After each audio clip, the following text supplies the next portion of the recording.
Triodes électroniques. Nous allons expliquer une leçon ancienne, mais cette dernière existe afin de bien comprendre sur les multivibrateurs astables, monostables, bistables à base de transistors afin de mieux comprendre par la suite.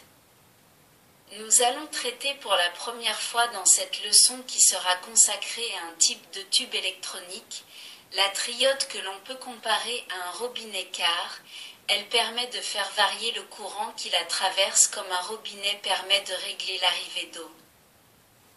1. Constitution de la triode. La triode est ainsi appelée car elle comprend 3 électrodes, l'anode, la cathode. Le tube est muni d'une 3e électrode disposée entre les 2 premières. Celle-ci est appelée grille parce que, dans la première triode réalisée en 1907 par l'américain Lyde Forrest, 1873 à 1961, elle était précisément constituée par une grille métallique. Dans les triodes actuellement utilisées, figure 1A, la grille est constituée par un mince fil métallique enroulé en spirale autour de la cathode, sans toutefois la toucher. Autour de la grille, on trouve l'anode qui a été dessinée sectionnée pour que la grille soit visible sur la figure. La grille, comme la cathode et l'anode, est reliée à une broche pour sa liaison au circuit extérieur au tube. La triode représentée sur la figure 1A est très simplifiée, le filament et les petites broches ne sont pas représentés, ni les supports qui maintiennent les différentes électrodes dans leur position. On a montré que les éléments essentiels du tube qui apparaissent aussi sur le symbole graphique de la figure 1B représentent la triode dans les schémas électriques. Comme dans la diode, sans la grille, l'anode recueille les électrons émis par la cathode, électrons qui ne sont pas gênés par la grille, car ils peuvent passer facilement à travers ces spires. La grille peut cependant influencer le mouvement des électrons se dirigeant vers l'anode si elle est à un potentiel différent de celui de la cathode. De cette façon, la grille peut servir à faire varier le courant qui traverse la triode, comme on le verra dans le prochain paragraphe. 1.1. Caractéristiques de la triode. On peut mettre en évidence l'effet de la grille sur le courant qui traverse une triode en traçant les courbes caractéristiques du tube. Pour cela, on procède en appliquant une tension entre l'anode et la cathode, comme pour une diode à tube, et en mesurant pour différentes valeurs de cette tension le courant correspondant qui traverse le tube. Pour la triode également, la tension et le courant constituent respectivement la tension anodique et le courant anodique. Pour effectuer les mesures, on utilise le même circuit que celui déjà employé pour la diode et dont le schéma est reporté sur la figure 2A. Sur ce schéma, on voit que la grille est reliée à la cathode de façon à ce qu'elle soit au même potentiel électrique que cette électrode, ceci afin d'étudier d'abord comment se comporte la triode lorsque la tension entre ces 2 électrodes, appelée tension de grille, et que l'on indique par Vg est égale à 0. Dans ces conditions, la triode équivaut à une diode, car la grille ne fait pas sentir son influence sur le courant anodique. On obtient en effet une courbe caractéristique, figure 2B, dont l'allure est identique à celle de la courbe caractéristique de la diode.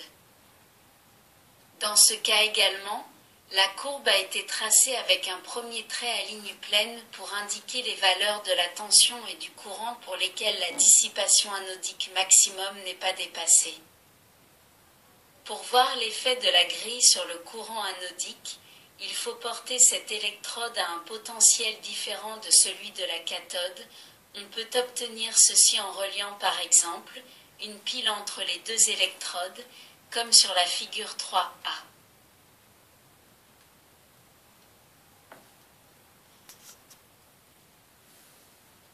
On a utilisé une pile de 2V en reliant son pôle positif à la cathode et son pôle négatif à la grille. Ainsi la grille se trouve à un potentiel inférieur de 2V à celui de la cathode et la tension de grille est donc maintenant égale à 2 V. On étudie le comportement du tube avec une tension de grille négative car, dans la plupart des applications et spécialement dans les récepteurs radio, les triodes sont utilisés dans ces conditions. En appliquant de nouveau à la triode une tension anodique et en mesurant encore pour différentes valeurs de cette tension le courant anodique correspondant, on peut tracer la caractéristique figure 3b qui est différente de celle que l'on a obtenue avec une tension de grille nulle. Comme on le voit sur la figure 3b, on distingue les caractéristiques en marquant sur chacune d'elles la tension de grille avec laquelle elle a été obtenue. La caractéristique obtenue avec une tension de grille négative est à la droite de celle obtenue avec une tension de grille nulle. Ceci entraîne que, pour une tension anodique déterminée appliquée à la triode, le courant anodique est d'autant plus faible que la tension de grille est plus négative. Sur la figure 3b, on voit par exemple que, lorsque la triode fonctionne dans les conditions indiquées par le point A, c'est-à-dire avec une tension anodique de 100 volts et une tension de grille 0 volts, le courant anodique est de 12 mA. Quant au contraire, la triode fonctionne dans les conditions indiquées par le point B, c'est-à-dire avec une tension anodique toujours égale à 100 volts, mais une tension de grille de moins de volts, le courant anodique est à peine de 6 mA. Cet exemple démontre clairement que, dans une triode, le courant anodique dépend non seulement de la tension anodique, comme dans la diode, mais aussi de la tension de grille. En effet, en ne modifiant pas la tension anodique, on a pu faire varier le courant anodique en faisant varier la tension de grille. Ceci est dû au fait que sur les électrons émis par la cathode, s'exerce maintenant non seulement la force d'attraction de l'anode, mais aussi une force de répulsion de la part de la grille négative. Par conséquent, seuls les plus rapides parmi les électrons émis peuvent passer à travers la grille et atteindre l'anode, constituant ainsi le courant anodique.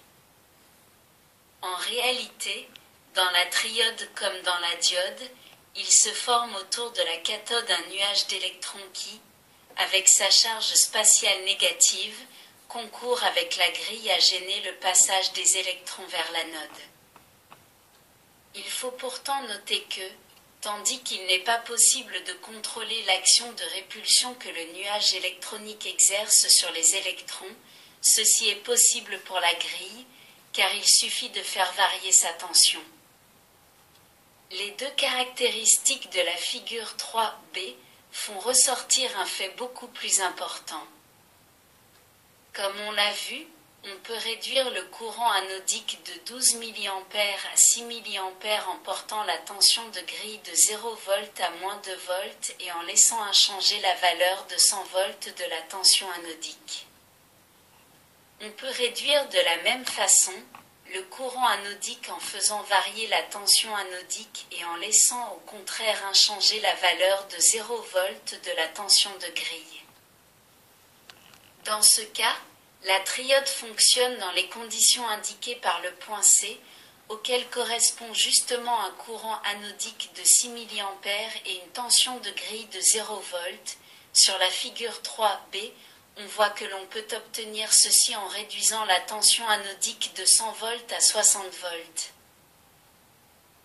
Ces remarques nous permettent de déduire que, pour réduire le courant anodique de 12 mA à 6 mA, une variation de 2 volts, de 0 V à moins 2V, est suffisante si l'on agit sur la tension de grille, tandis que si l'on agit sur la tension anodique, il faut une variation d'au moins de 40 volts, de 100 volts à 60 volts, 20 fois supérieure à la précédente. Ce fait est dû à la petite distance qui sépare la grille de la cathode et permet à la grille d'agir sur le courant anodique plus efficacement que l'anode, plus éloignée de la cathode.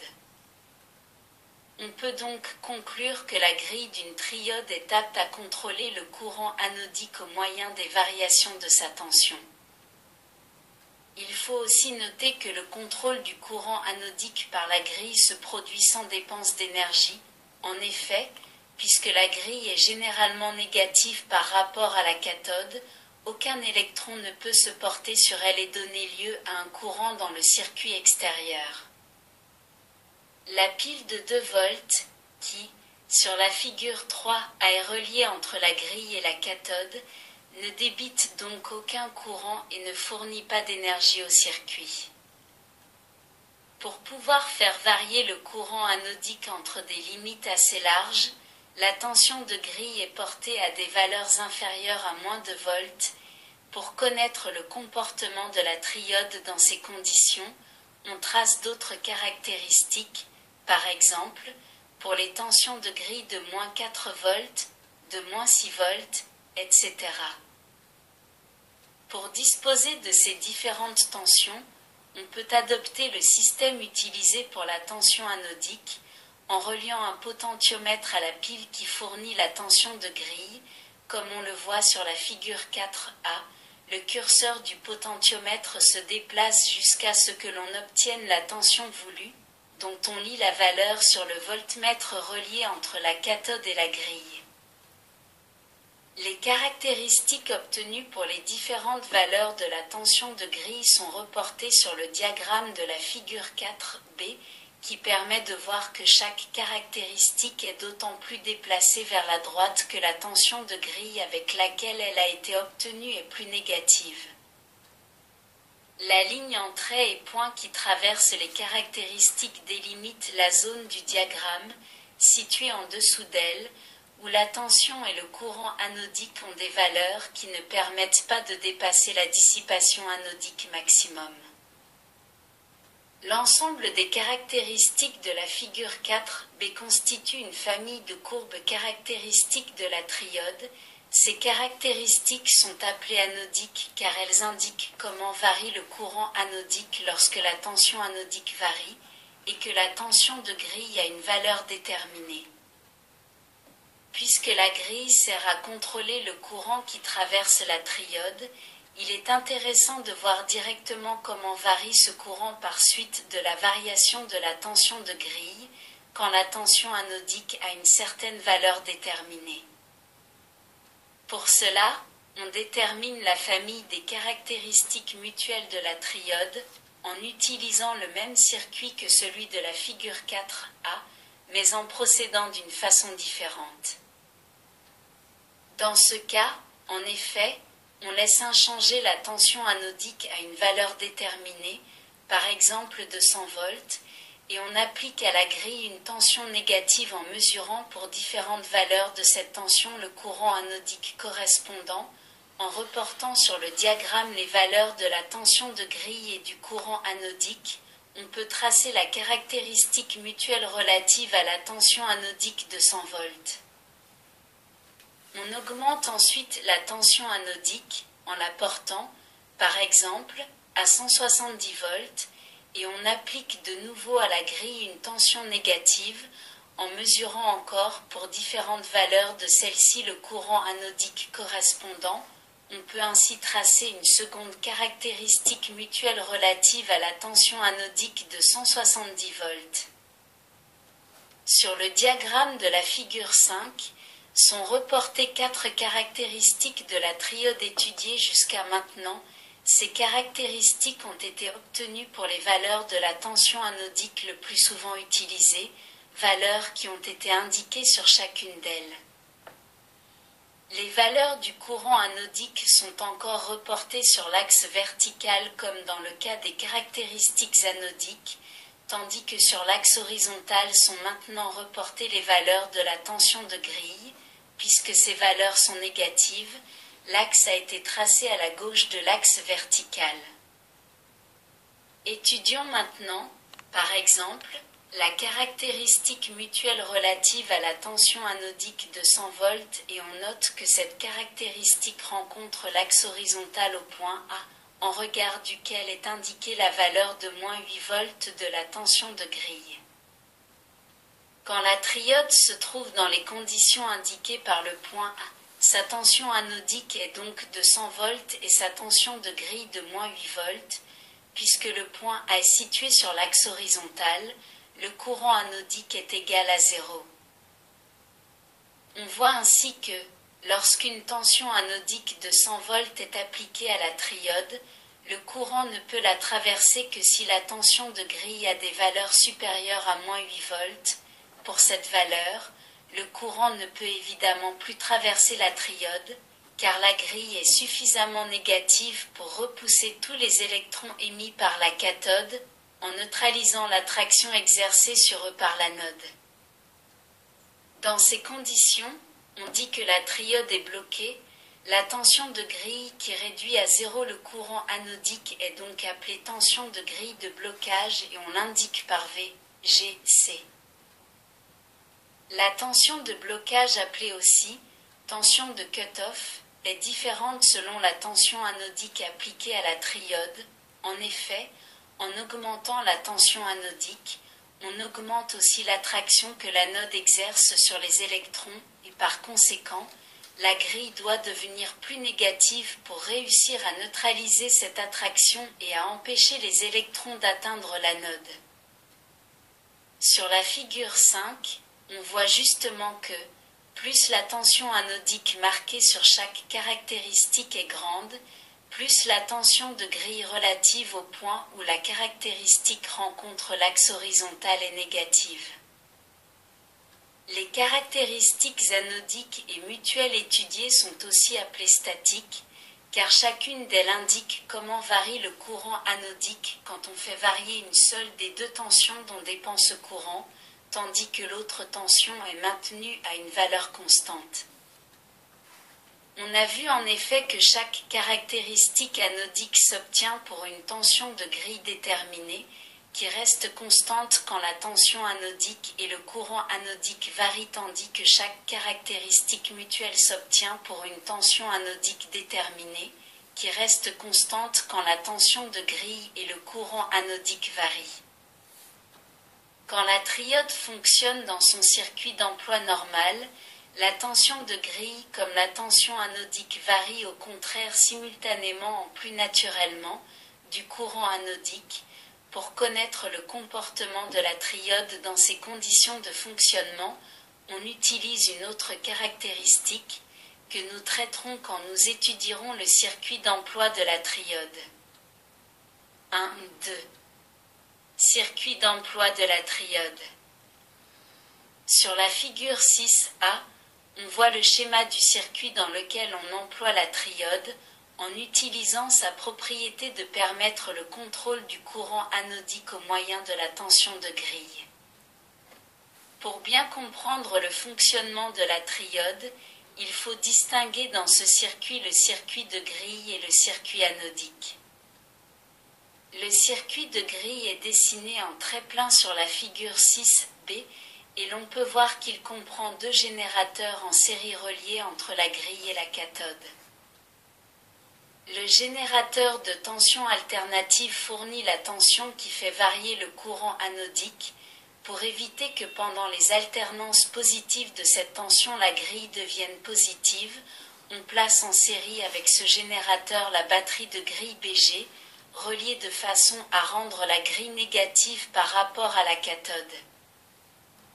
La tension continue fournie par la batterie de grille est appelée tension de polarisation, et elle a une valeur telle que la grille ne peut pas devenir positive même quand la tension alternative atteint sa valeur maximum positive, comme nous le verrons mieux plus tard. Ainsi, aucun courant ne circule dans le circuit de grille. Le circuit anodique, dessiné en ligne continue sur la figure 6c, comprend la batterie anodique B, avec en série la résistance anodique RA, aussi appelée résistance de charge. Ces deux éléments reliés en série sont placés entre l'anode et la cathode de la triode. La batterie anodique fournit le courant anodique, dont l'intensité varie quand on fait varier la tension de la grille. La résistance de charge sert à faire varier la tension anodique conformément aux variations du courant anodique. En effet, le courant anodique qui parcourt la résistance R donne lieu à une chute de tension à ses extrémités. Par conséquent, la tension anodique obtenue entre l'anode et la cathode de la triode est d'autant inférieure à celle fournie par la batterie anodique que la chute de tension qui se produit aux extrémités de la résistance de charge est plus grande. Quand l'intensité du courant anodique varie, la chute de tension aux extrémités de la résistance de charge varie, ainsi évidemment que la tension anodique. En choisissant opportunément les valeurs des tensions fournies par les batteries B, G et B, A et la valeur de la résistance R, A, on peut faire en sorte que la tension anodique varie de la même façon que la tension de grille mais avec une plus grande amplitude. En somme, entre l'anode et la cathode de la triode, on peut obtenir une tension semblable à celle qui a été appliquée à la grille mais d'une valeur supérieure.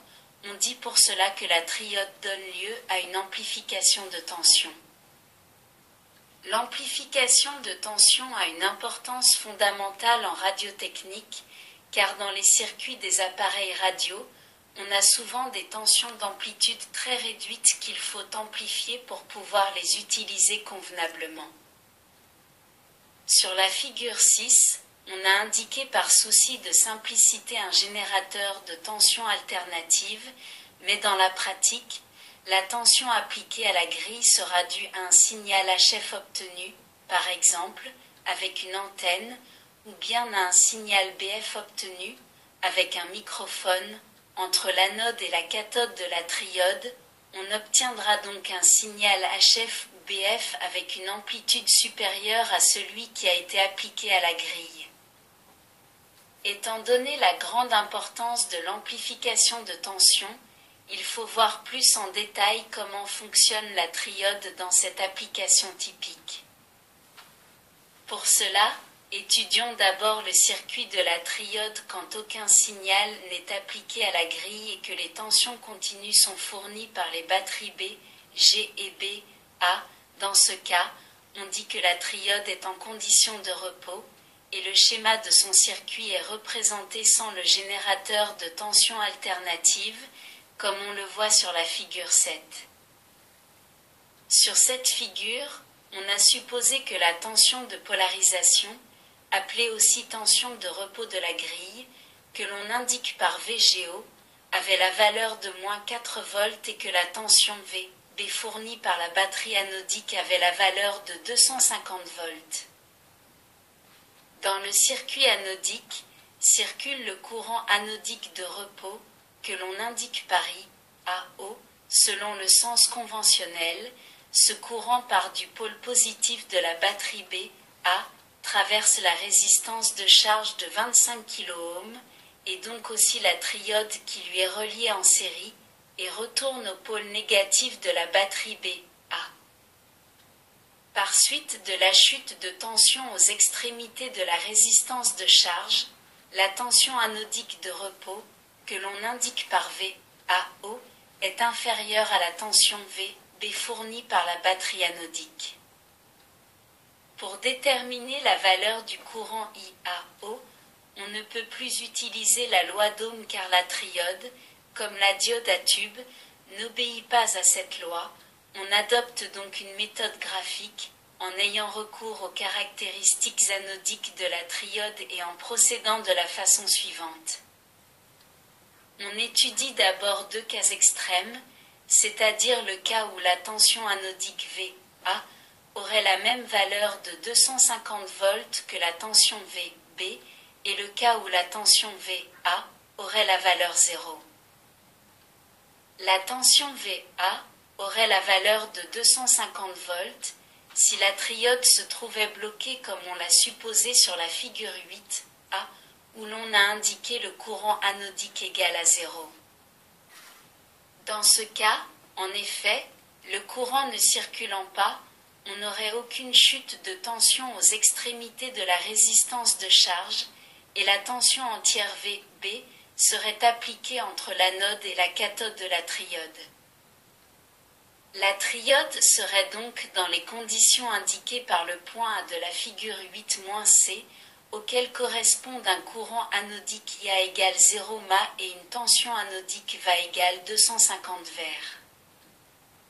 La tension anodique VA aurait, au contraire, la valeur 0 si la triode était mise en court-circuit au moyen d'un conducteur relié extérieurement entre son anode et sa cathode, comme sur la figure 8b.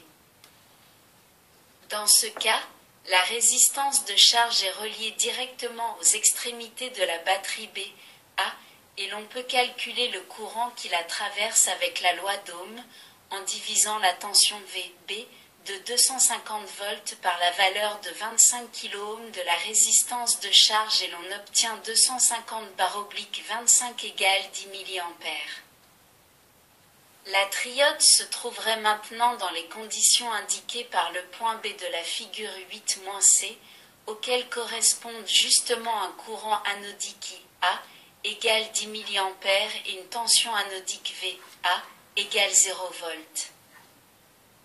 Quand la triode n'est ni bloquée, ni en court-circuit, mais qu'elle se trouve dans les conditions de la figure 7, son courant anodique devra avoir une valeur comprise entre les valeurs extrêmes de 0 mA et de 10 mA et sa tension anodique devra avoir elle aussi une valeur comprise entre les valeurs extrêmes de 0 volts et de 250 volts. Pour trouver ces valeurs, on joint les points A et B par une ligne, comme sur la figure 8-C et l'on étudie le point, indiqué par PO, sur la figure, où cette ligne rencontre la caractéristique anodique relative à la tension de grille VG égale -4 volts, qui est précisément la tension de grille de repos indiquée sur la figure 7. La ligne est appelée droite de charge, tandis que le point PO est appelé point de fonctionnement de la triode, car il indique les conditions qui permettent le fonctionnement du tube. En effet, en regard du point PO, on peut lire sur l'axe vertical la valeur du courant anodique de repos, qui est IAO égale 5 mA, tandis que sur l'axe horizontal, on lit la valeur de la tension anodique de repos, qui est VAO égale 125 volts.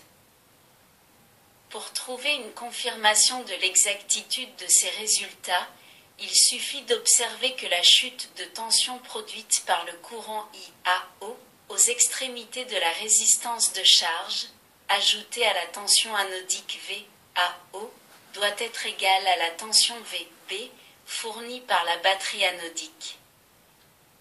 Puisque la chute de tension aux extrémités de la résistance de charge est de 5x25 égale 125 volts et puisque la tension anodique a également la valeur de 125 volts, la somme de ces deux tensions est bien égale à la valeur de 250 volts de la tension VB. Plus tard, avec d'autres exemples relatifs à la même ligne de charge, nous trouverons des confirmations de l'exactitude de cette manière de procéder. Maintenant que l'on a établi toutes les valeurs des grandeurs relatives à la triode dans les conditions de repos, on peut examiner comment se modifient ces valeurs quand on fait varier la tension de grille au moyen d'un générateur de tension alternative relié en série avec la batterie de grille, comme on le voit sur la figure 9a. La tension alternative fournie par ce générateur représente le signal à amplifier. La tension de grille VG, obtenue entre la grille et la cathode, est maintenant égale à la somme de la tension continue de polarisation VGO et de la tension alternative indiquée par VG. La tension VG est donc appelée tension totale de grille, tandis que la tension VG et la tension de polarisation VGO sont appelées composantes alternatives et composantes continues de la tension de grille. En supposant que la composante alternative ait une allure sinusoïdale et une valeur maximum de 2 volts, on peut la représenter comme on l'a fait sur la figure 9b pour 2 cycles complets.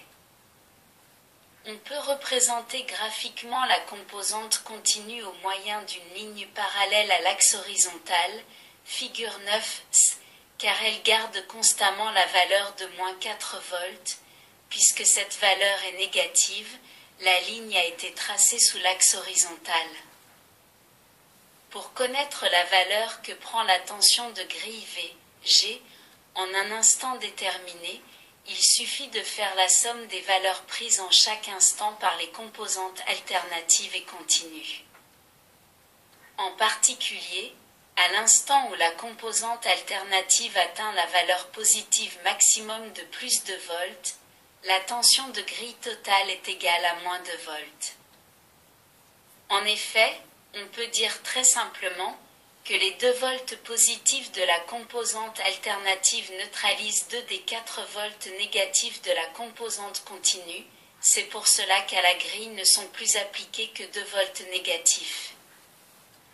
Au contraire, à l'instant où la composante alternative atteint la valeur négative maximum de -2 volts, ces 2 volts négatifs s'ajoutent aux 4 volts négatifs de la composante continue. Au total, 6 volts négatifs sont donc appliqués à la grille. En faisant la même somme en divers autres instants, on peut déterminer l'allure de la tension totale de la grille, que l'on voit sur la figure 9D, puisque cette tension a toujours des valeurs négatives, la courbe qui la représente est sous l'axe horizontal. Il apparaît évident que la tension totale a la même allure que la composante alternative, mais avec la différence que, tandis que la composante alternative varie de 2 volts en plus et en moins par rapport à la valeur 0, la tension totale varie de 2 volts en plus et en moins par rapport à la valeur de -4 volts de la composante continue, ligne en pointillé de la figure 9D. La tension totale de grille peut donc être considérée comme une tension alternative superposée à une tension continue. Par suite, la composante alternative ne peut jamais rendre la grille positive, comme on l'a déjà dit précédemment.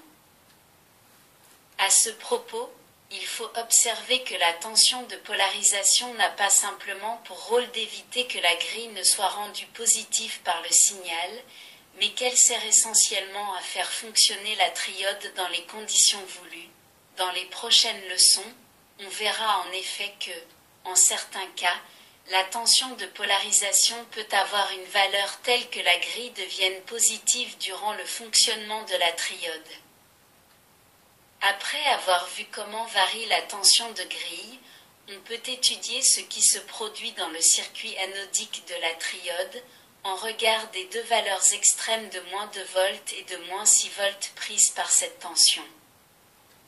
Pour cela, on a recours encore aux caractéristiques anodiques de la triode et à la ligne de charge tracée sur celle-ci. Quand la tension de grille prend la valeur de -2 volts, le point qui représente les conditions de fonctionnement de la triode devra se trouver à l'intersection de la ligne de charge avec la caractéristique relative à la tension V, G, égale -2 volts, sur le diagramme de la figure 10-A. Ce point a été indiqué par prime. Le courant anodique qui correspond à ce point est IA égale 6 mA et la tension anodique est V, A égale 100 volts. Puisque la grille est devenue moins négative, en passant de -4 volts, figure 8C, à -2 volts, figure 10A, le courant anodique est augmenté et passe de 5 mA à 6 mA. Comme le courant augmente, la chute de tension aux extrémités de la résistance de charge augmente aussi, et par conséquent la tension anodique diminue et passe de 125 volts à 100 volts. Puisque la tension VB, fournie par la batterie anodique est toujours de 250 volts, la tension anodique VA s'étant réduite à 100 volts, la chute de tension aux extrémités de la résistance de charge doit avoir augmenté jusqu'à 150 volts, en multipliant la valeur de 25 kΩ de cette résistance par le courant de 6 mA, on obtient justement 25x6 égale 150 volts.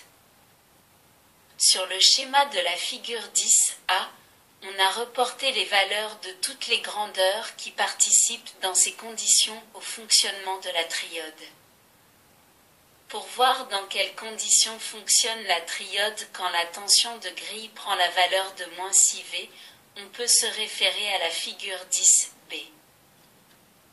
Sur le diagramme de cette figure, on voit que le point de fonctionnement, indiqué par prime, est maintenant à l'intersection de la droite de charge de la caractéristique relative à la tension V, G, égale -6 volts, le courant anodique qui correspond à ce point est IA, égale 4 mA et la tension anodique est VA, égale 150 volts. En comparant encore ces valeurs avec les valeurs relatives à la triode dans les conditions de repos, figure 8c, on voit que le courant anodique a diminué, passant de 5 mA à 4 mA, car la grille est devenue plus négative, passant de -4 volts à -6 volts. Comme le courant a diminué, la chute de tension aux extrémités de la résistance de charge a aussi diminué, et par conséquent la tension anodique a augmenté, passant de 125 volts à 150 volts. Puisque la tension VB, fournie par la batterie anodique, est encore de 250 volts, et que la tension anodique a augmenté jusqu'à 150 volts, la chute de tension aux extrémités de la résistance de charge doit avoir diminué, en multipliant la valeur de 25 kΩ de cette résistance par le courant de 4 mA, on obtient justement 25x4 égale 100 volts. Les valeurs de toutes les grandeurs qui participent au fonctionnement de la triode dans ces conditions ont été reportées sur le schéma de la figure 10b. Sur la figure 10, on a déterminé les valeurs extrêmes prises par le courant anodique et par la tension anodique pour les valeurs extrêmes de -2 volts et de -6 volts de la tension de grille. Avec le même procédé, on pourrait déterminer d'autres valeurs des grandeurs comprises entre ces extrêmes. La droite de charge tracée sur les caractéristiques anodiques permet de voir comment se comporte la triode quand, pendant son fonctionnement, varie simultanément la tension de grille, le courant anodique et la tension anodique. La droite de charge est donc aussi appelée caractéristique de fonctionnement. En déterminant différentes valeurs du courant anodique et de la tension anodique et en les reportant sur un diagramme, on peut tracer les courbes qui montrent l'allure de ces grandeurs. Comme on le voit sur la figure 11, ces courbes ont une allure sinusoïdale comme celle qui représente la tension de grille sur la figure 9D et que l'on a reportée sur la figure 11A, pour avoir une vue complète de toutes les grandeurs qui participent au fonctionnement de la triode. On peut voir ainsi que, tandis que la tension de grille varie entre les valeurs de -2 volts et de -6 volts, le courant anodique, figure 11b, varie entre les valeurs de 6 mA et de 4 mA et la tension anodique, figure 11c, varie entre les valeurs de 100 volts et de 150 volts.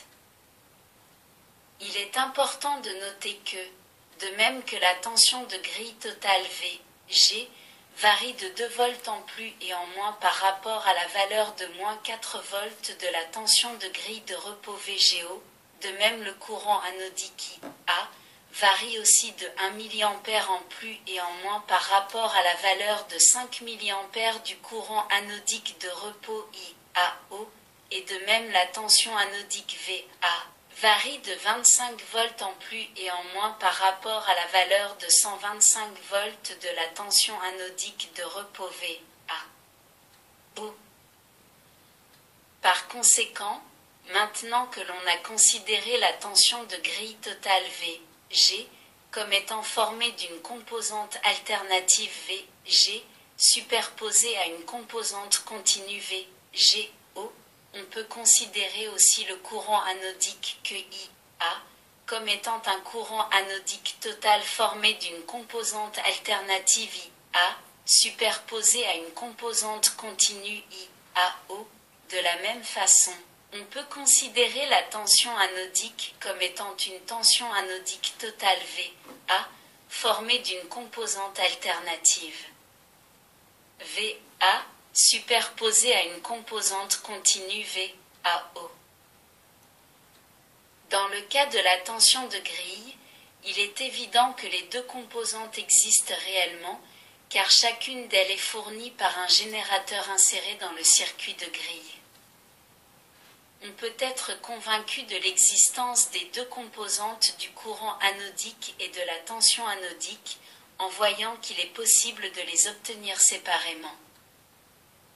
Par exemple, en mesurant le courant anodique total ou la tension anodique totale au moyen d'un appareil à bobine mobile utilisé comme milliampère-mètre ou comme voltmètre, on obtient la valeur de la composante continue seulement, car les instruments à bobine mobile ne donnent aucune indication en courant alternatif. Au contraire, si le courant anodique total est envoyé dans le primaire d'un transformateur, on obtient aux extrémités du secondaire une tension qui ne dépend que de la composante alternative de ce courant, car les transformateurs ne fonctionnent pas en courant continu. On peut donc séparer les deux composantes au moyen d'un condensateur qui ne laisse passer que le courant alternatif et qui arrête le courant continu. Dans les leçons précédentes, on a vu que l'on a très souvent recours à l'utilisation d'un condensateur ou d'un transformateur pour obtenir la composante alternative de la tension anodique totale par exemple, qui constitue le signal amplifié. Ce signal a la même allure que celui qui est appliqué à la grille de la triode, mais son amplitude est supérieure. Ces deux signaux différents d'ailleurs sur un autre point. Ceci se voit très bien en examinant la figure 12, où sont reportées les composantes alternatives de la tension de grille et de la tension anodique obtenues des diagrammes de la figure 11.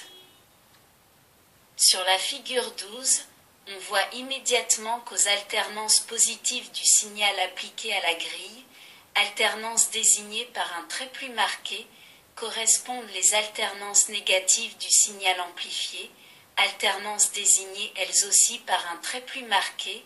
La même chose se produit aussi pour les alternances désignées par un trait plus fin.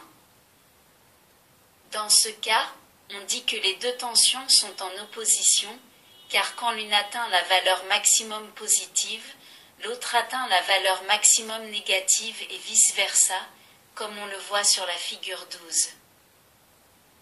Il faut se souvenir que le signal amplifié obtenu d'une triode est en opposition de phase avec le signal appliqué à la grille, car ce fait est très important pour comprendre le fonctionnement des oscillateurs électroniques et des circuits de contre-réaction, comme nous l'avons vu dans les leçons précédentes à base de transistors ou à base des circuits intégrés.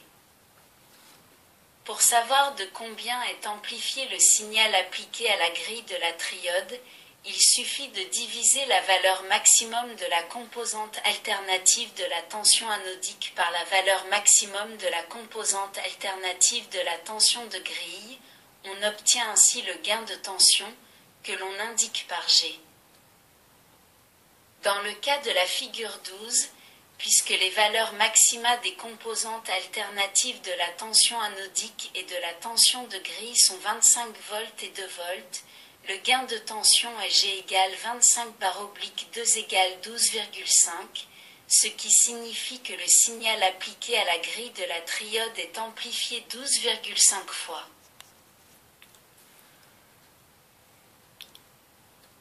Merci de votre écoute. À bientôt.